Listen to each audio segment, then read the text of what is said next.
Hello YouTube, this is Morgan Airspeed Prime here with my next The Dawn of Yangchen chapter analysis video. This one's going to be for chapter 18, which is called Breaking In.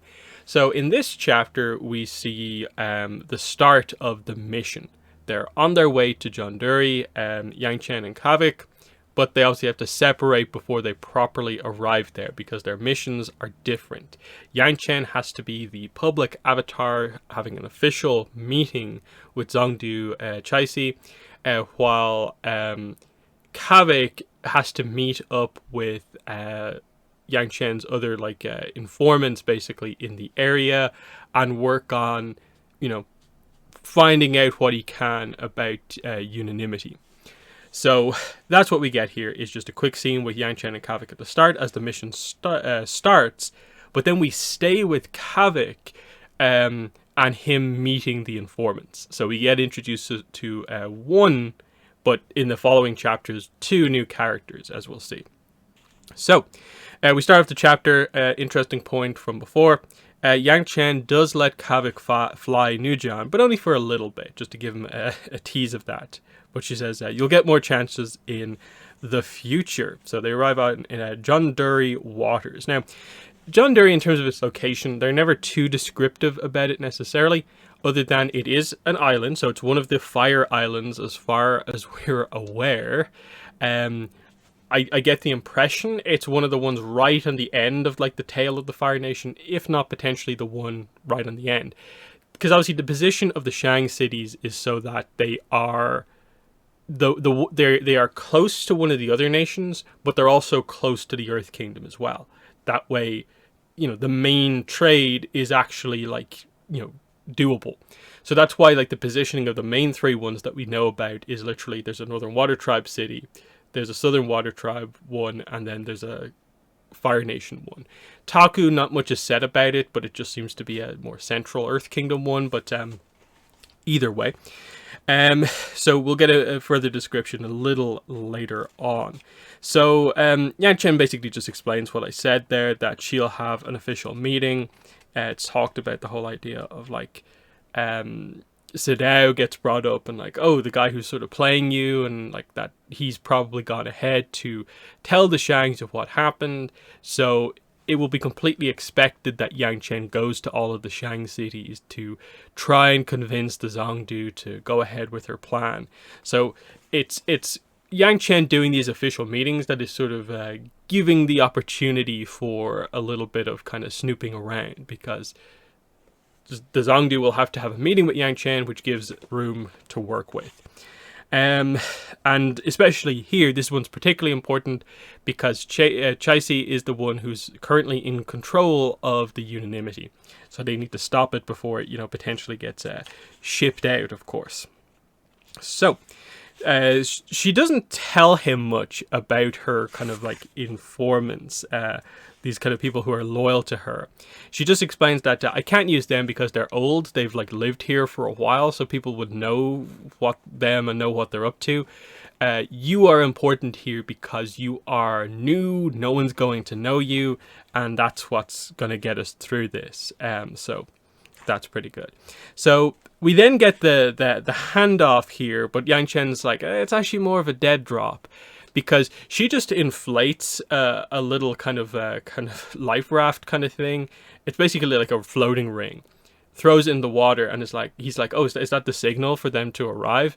And then she's like, nope, dead drop, and she just airbends him off Nujian right into the water. And as he's flying through the air, he's like, this was always the plan. Consider it payback for trying to kill my lemur. And he's like, Pick forgave me. And Yangchen just shouts back, Pac did not.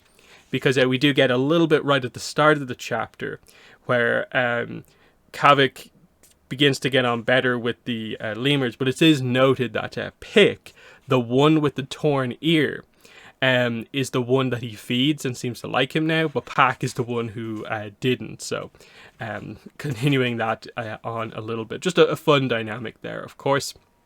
From here, this is where we get the transition to just it's Kavik on his own in the water. So he's just there on the little life raft thing, and he's just waiting for the people to come and find him.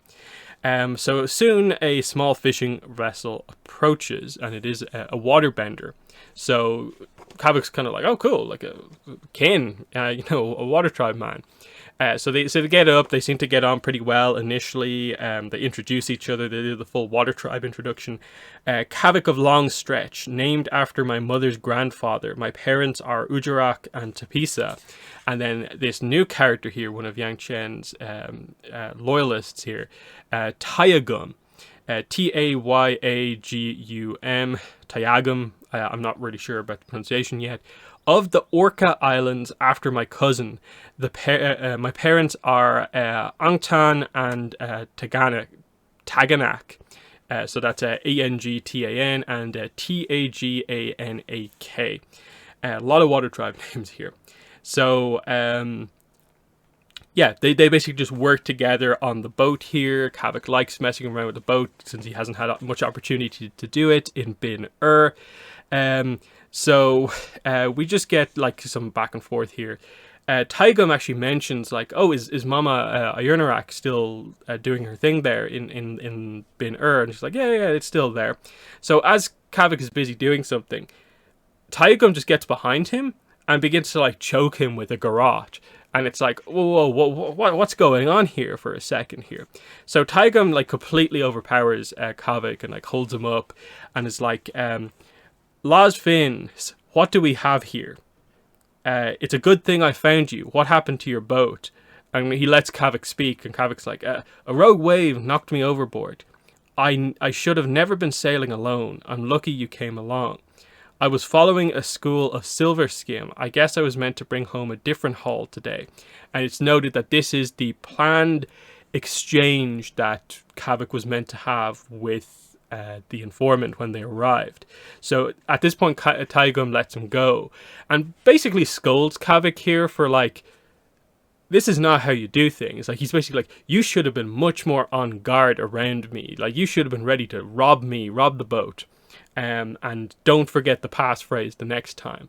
So it's just that idea of like Kavak should have leaned more into maybe moving towards the passphrase a bit earlier. He was a little bit too trusting. But they do get to this point where he's just kind of like, hey, could I have been able to overpower you? And Taigum's like, nah, probably not. So they sort of get on with it at this point. So we get the idea that this is an island that is surrounded by cliffs and dangerous shoals. They also say it's quite a hot island. Obviously, it's Fire Nation, but they note that this one's particularly hot. Nearly every section of the coast has a name like Tiger Dillow's Roar or Limpet's Teeth. There's only one usable port in all of John Dury, and it's guarded very, very heavily. So this boat is authorized to leave and enter the harbor with only two people, me and my assistant. So Kavak is going to be temporarily acting as the guy's assistant, and he notes that like, okay, you're basically the same height, you look pretty similar overall, but not exactly the same. But we prepared for this ahead of time because there's a new basically guard that actually lets us through. So we sort of got him drunk last night, so he shouldn't be on his game here. So you should be able to get through no problem. So that's all fine.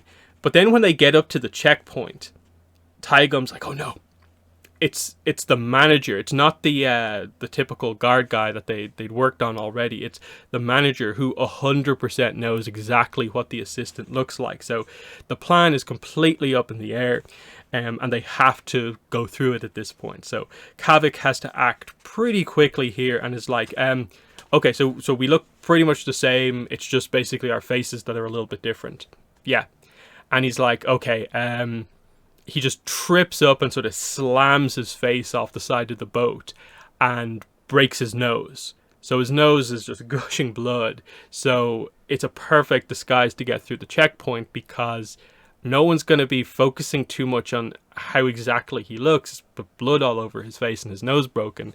That the fact that he's been injured is going to be the only thing. So they get up there. He is let through the checkpoint, and it's just like, you idiot, you need to choose better assistants, and they get through. And Kavik's just like, he was in. He'd bled for the Avatar. His parents would be so proud. And for a character who is constantly in a lot of these scenes being like he wanted to do the job as quickly as possible so he didn't have to be around Yangchen and to just get on with what he wants to do.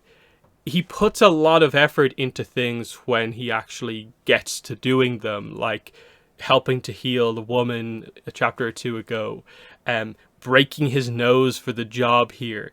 It shows a level of dedication that he maybe acts like he doesn't have otherwise. So this is another example of a scene where he has initially given a bad impression to someone he's just met, but proven his dedication to the cause with a big act in front of them as well. So Taegum not impressed with him, a bit amateurish, but all of a sudden like breaks his nose to get them through the checkpoint. Very, very clever. Only other thing I want to mention here is we get a description of the place here. You can see the city of Jonduri now. The towering bamboo constructions inlaid into the steep hillside. The green riot of vine-covered cliffs, a gentler slope was painted in stripes. Terraced tea fields. So it gives you a basic description of what it looks like. To me, it looks somewhat similar. The description seems somewhat similar to where Piandao lives, Shu Jing. Now, I don't think it's the exact same place, but I get the impression it's probably one of the islands nearby, because of course, at the start of ATLA Book 3, we basically start on like the tail of the Fire Nation, and work our way inland to the mainland.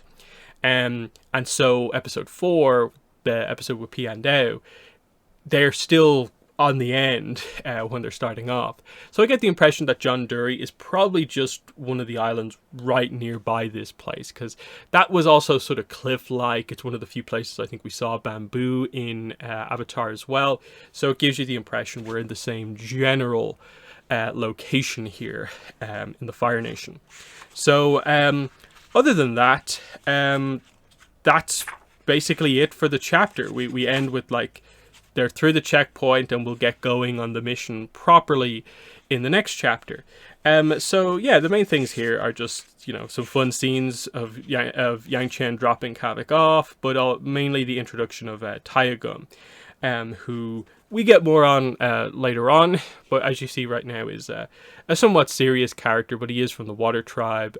He's described as being in his 40s, so this is again the kind of point here of like, he's lived now on this fire island for quite a while.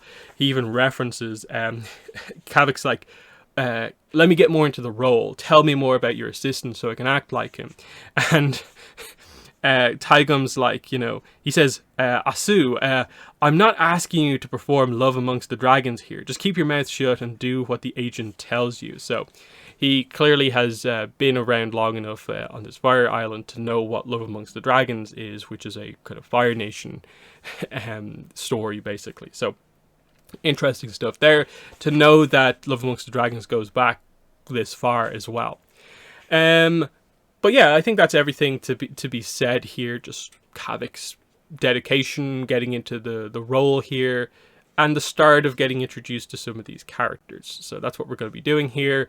We'll obviously, in the next couple of chapters, also have Yangchen's meeting with the Zongdu of Jonduri, which is quite important, and, you know, stuff like that happening. It is noted that Yangchen basically says in terms of like order of operations, like, okay, you get yourself familiar with what's going on there, but ultimately just wait until I come back from the meeting so we can decide what to do. That's the plan. But yeah, they're my thoughts on Chapter 18. In the comments, let me know what your thoughts are, but that's been it. Thanks for watching, and bye.